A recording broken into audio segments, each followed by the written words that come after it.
My man, what's happening, yo? Listen, man. I know it's been a little bit, man, but check it, all right?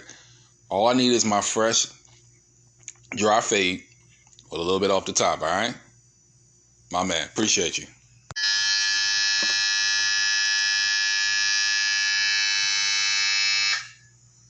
Yo, whew, I feel like a brand new man, yo. My man, I appreciate you. Yeah, man, listen, I'll be back to you in about a couple weeks, all right? All right, you be easy. Hey, yo, listen, I tell you, ain't no better feeling than coming out that chair and getting that fresh cut. I'm telling you, man. But just like there's no better feeling than getting that fresh cut, listen, I'm back, and I'm better than ever. I'm revitalized, I'm refreshed, and I'm reinvigorated as we got season 2 of the Playbook Podcast, y'all. So listen, man, without further ado, we just coming to bring the ruckus like Dick Buckets, all right? So listen, if you ain't ready, you better ask somebody and you better get ready, all right? So listen, it's the Playbook Podcast. It's your chill brother from another, and I'm ready to roll. Let's go.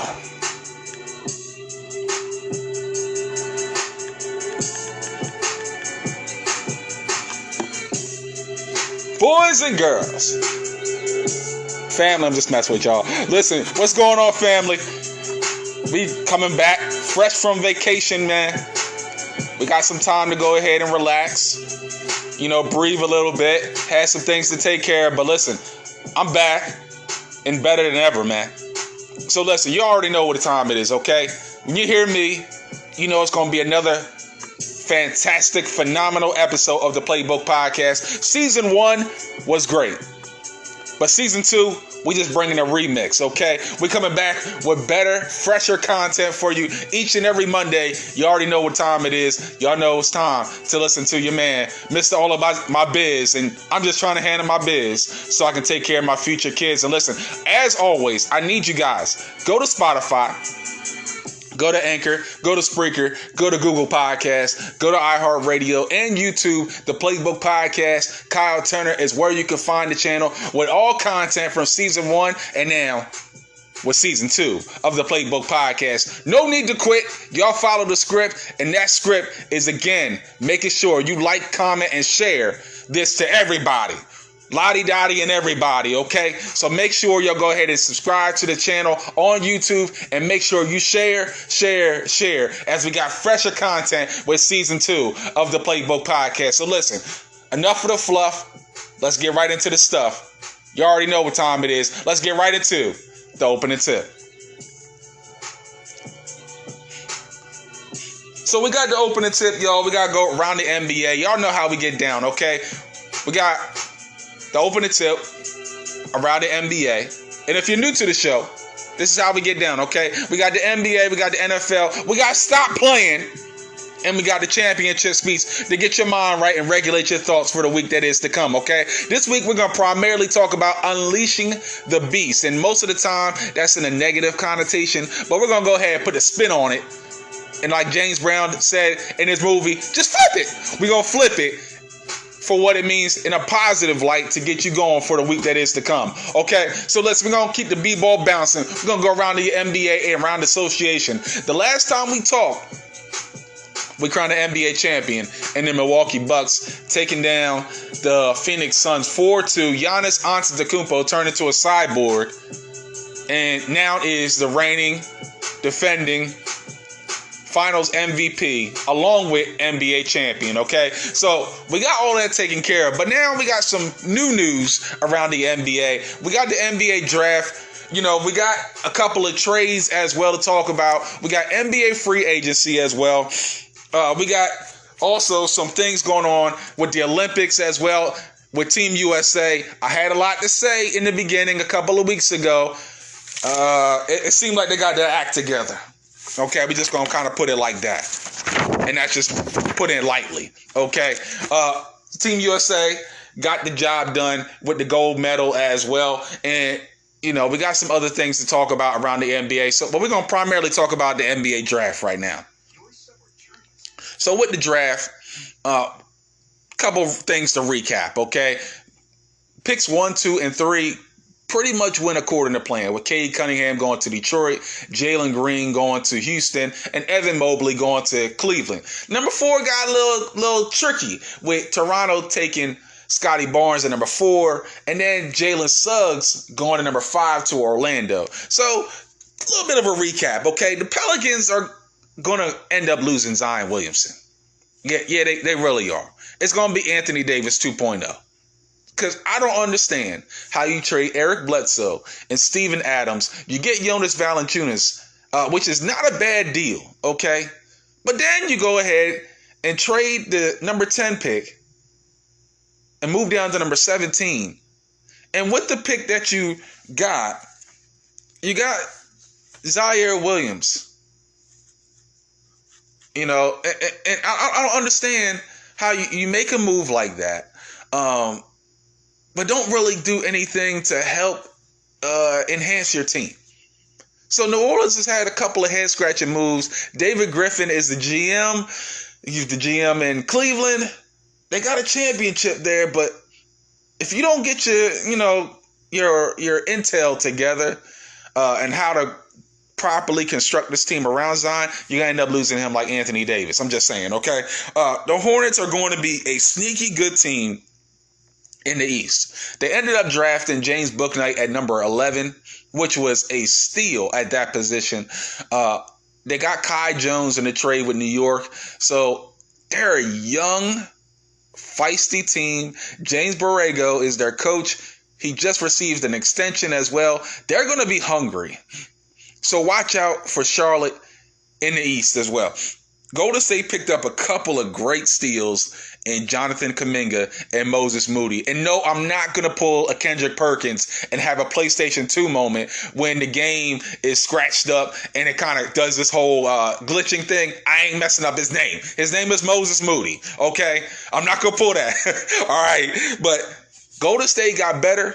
They got younger, and pick 7 and 14 with Kuminga and Moody are going to be vital to them as they transition out of the Steph Curry era. Okay, Houston's rebuild is looking fantastic so far. They had picks number 2. They traded with OKC to get Alperen Sengun, who was the MVP of the Turkish league at 18. With other grown men, this 18-year-old won the league MVP. That's saying something. They also drafted Josh Christopher at number 24 and Usman Garaba at number 23. Houston is looking to rebuild this thing from the ground up, and they got some nice, solid young pieces to restart this whole thing for Houston, okay? Also, the Cavs are looking to follow a Spurs blueprint with Twin Towers. Evan Mobley at number 3. They got Jarrett Allen in the fold. We're going to see what happens, what they do with Kevin Love, since he has 2 years left on his contract. We'll see what Cleveland does with Kevin Love moving forward. Those are the things that kind of stuck out to me with the draft. Also, Orlando finally finds their floor general in Jalen Suggs. And honestly, a lot of things to say in regards to Toronto. They pretty much, the writing is on the wall in regards to Spicy P. He's more than likely going to find his way out of Toronto. He's had some displeasure in regards to Nick Nurse and the organization. He is not a number 1. He's probably a number 2 or 3 on a really good, solid championship level team. We'll see what happens with Toronto and where they end up sending Spicy P. He's more than likely going to be on a trade block. I like a Buddy Hield and Marvin Bagley going to Toronto for Spicy P. That's probably the trade that's going to make the most sense for both squads, especially with Buddy Hield being on the trade block with Sacramento for the last couple of years, especially after another trade didn't go through. Since we're going to talk about trades now, we're going to transition into a trade that really broke my heart. It really did. And I was very disappointed to hear about Russell Westbrook going to the Los Angeles Lakers. I have to take a big sigh there. And the reason why is because he has decided to align himself with LaCry Baby. And y'all know how I feel about LeBron. I don't dislike LeBron. It's not that I dislike LeBron. I don't like the fact that he cries and complains and does all this other type of stuff that is contrary to who I am, especially since I play ball.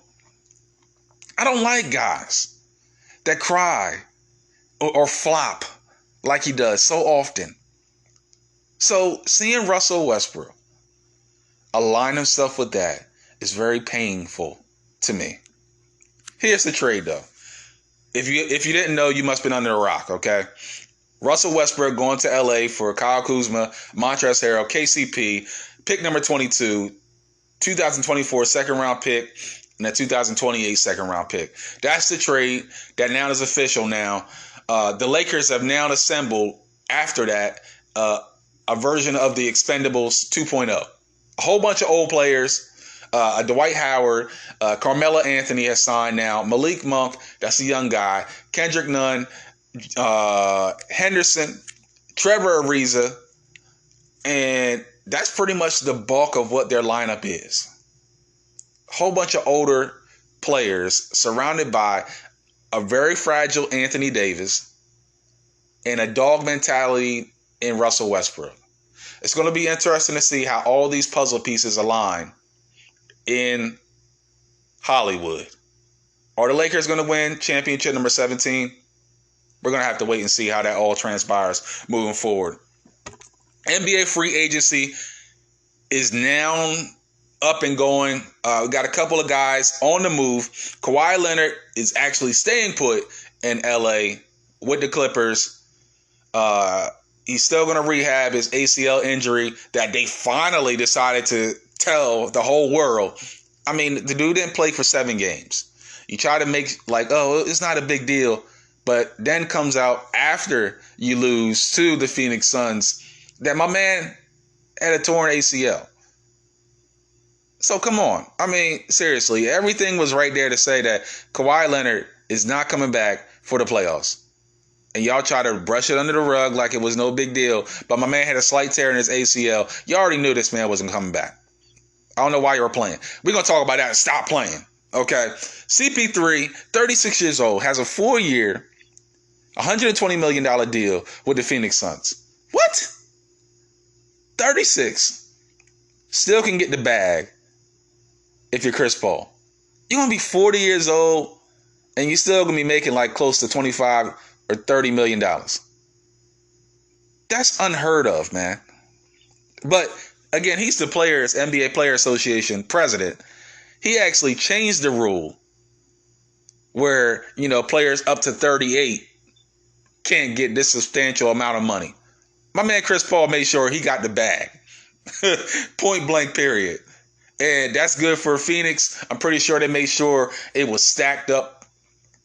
The contract was really stacked up for the first couple of years and then declined over the last couple of years into his 38, 39, and 40 years. 40-year part of the contract. So good pickup for Phoenix to make sure that that team could try to run it back. We'll see what happens in the Valley of the Sun.